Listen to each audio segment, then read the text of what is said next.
My name is Deb and I am from Just Do Something Homestead, and today we're going to have a Q&A about who are you and what is the new Just Do Something Homestead all about.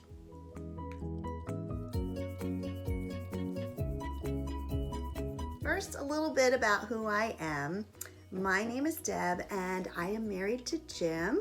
We've been married for 10 years. And what it was is both of us had lost our spouses. So we were raising children on our own and we were still fairly young. And we got married 10 years ago. So at that point, I had a small farm in Pennsylvania and he was living in what I call the suburbs of Maryland. And so our worlds collided and we became interested in homesteading.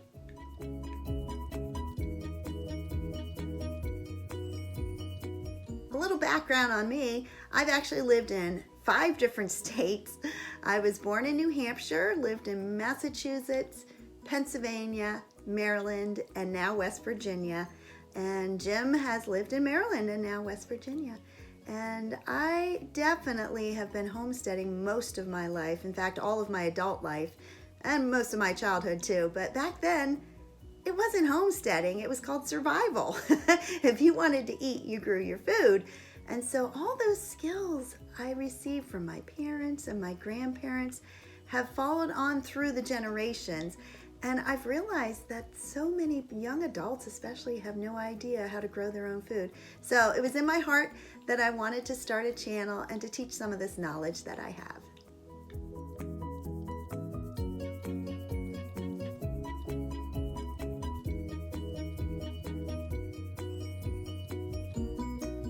Some of the great influences that I've had in my life would be both sets of my grandparents. The entire time I grew up, I was told, you are just like your grandma. Well, the problem was I had 2 grandmas, and those grandmas were opposite of each other. Grandma Lounder, she worked hard all her life. She had the biggest garden I had ever seen. She raised rabbits every year. She was self-sufficient. And I admired everything. Oh, she loved flowers. I learned so much about growing things from Grandma Lounder.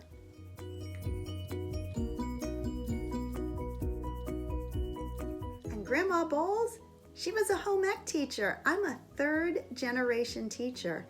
And what she did is they also had a small farm, but she canned and she preserved and she grew things. They grew raspberries and all different animals, and so I was a mixture of both of those. This actually is an antique. This was my grandmother's, and this is for canning. It's a jar lifter. So I have the influences that went way, way back in my family.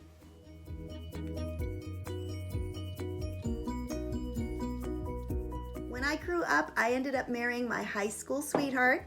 We had 2 daughters and we bought a small farm in Pennsylvania, and that was where life was hard, but whoa, I learned so much. That is where I canned and I preserved and I had a garden.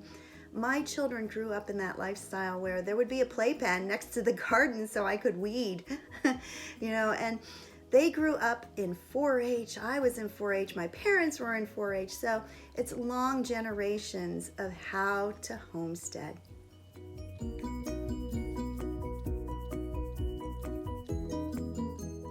When I married Jim and moved to Maryland, I suddenly was down to 1 acre, and I'm like, ooh, what can I do with this acre?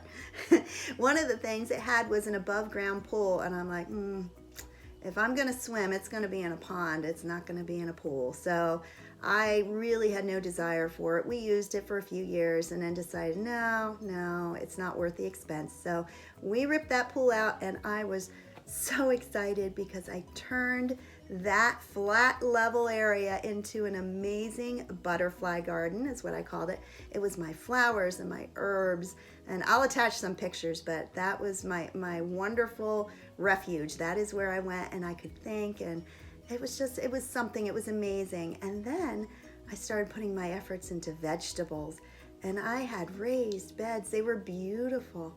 They did not produce enough for me to be self-sufficient. I would shop at the Amish markets and I would can and I would freeze, but I still longed for big, big gardens.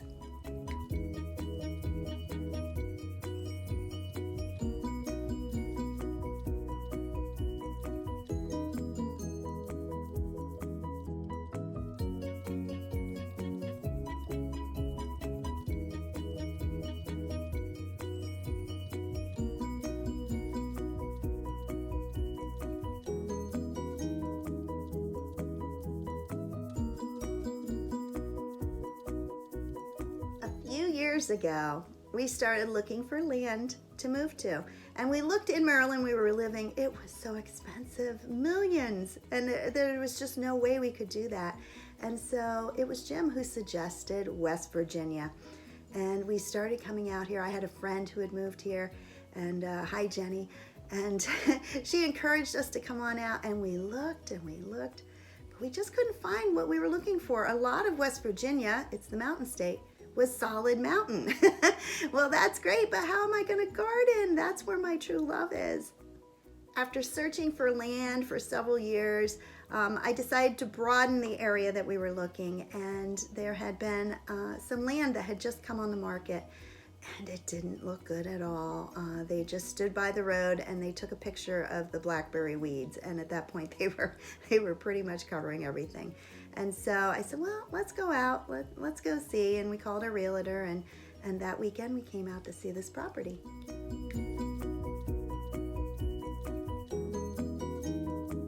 Just to enter the property, we had to go through weeds that were, up to my chest. It was very tall weeds. It had not been taken care of. We had to climb up a bank. When we got to the top of the property, it took our breath away. And I said, this is the land.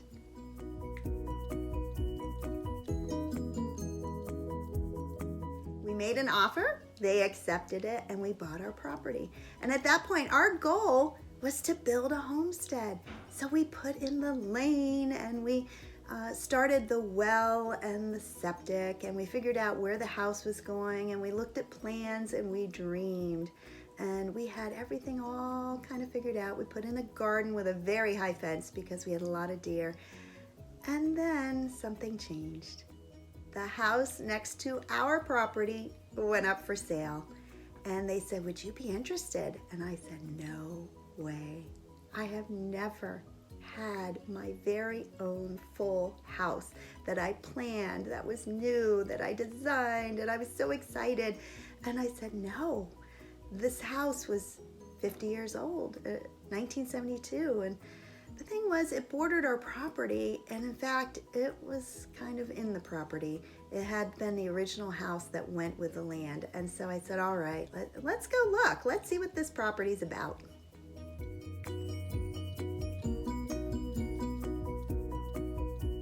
The realtor was able to send us some pictures, and I looked at those pictures, and I said, no way. There is no way. And I almost canceled coming out to see it. But we came and we walked through the door, and I stood there and I looked around and I said, I like it. One thing that I really, really like is something that is unique, something that is different, that nobody else has, something that can be me. And this house is definitely unique.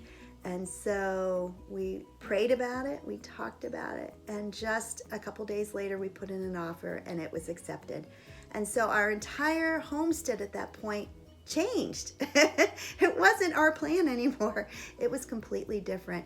And that was this August 1st, this past August. And so all of a sudden, I have my teaching position. What are we going to do? How are we going to sell the house? We can't afford 2 homes.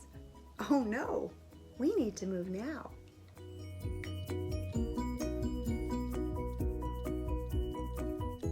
To say that the last 6 months were a whirlwind is a complete understatement. I needed to resign from my teaching position.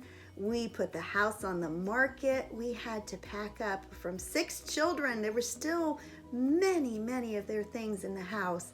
And so all of that had to either be given to them, given away, thrown away, boxed up. And we got out of there, and it's been a whirlwind.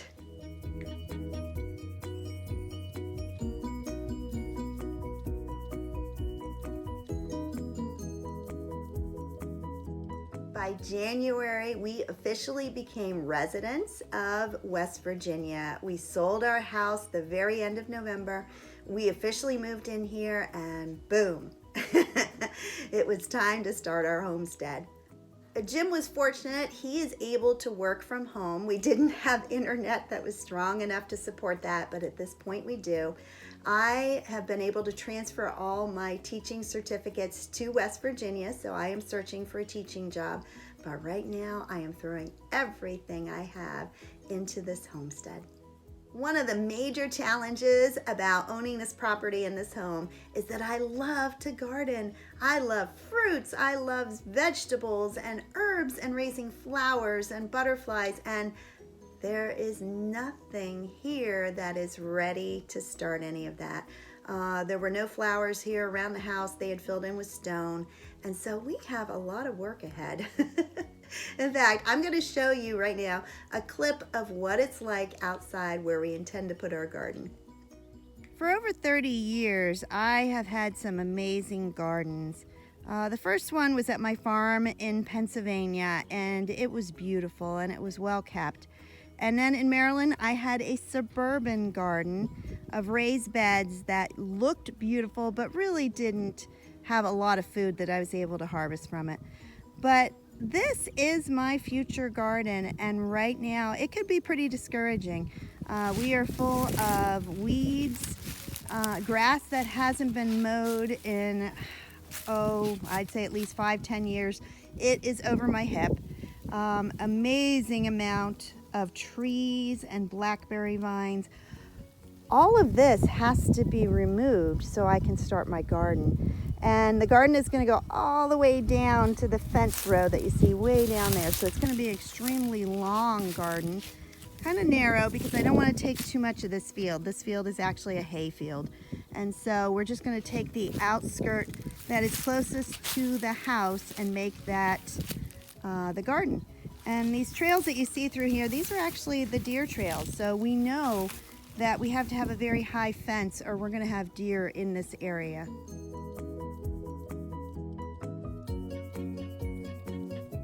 It'll all come together. Inch by inch, it's a cinch. So we started this video saying, who are you? I am Deb. I am a mother. I am a wife. I am a daughter. I am a sister. I am a gardener. I am a teacher. And I am a homesteader.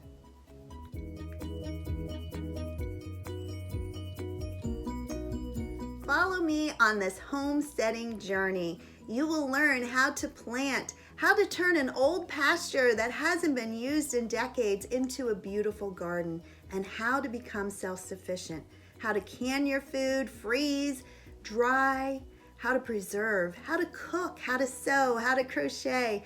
We will go over all those things. If this video has been helpful to you, please like, share, and subscribe. Share it with all your like-minded friends who are also starting on their journey. Thank you so much for joining us, and have a great day. Bye-bye.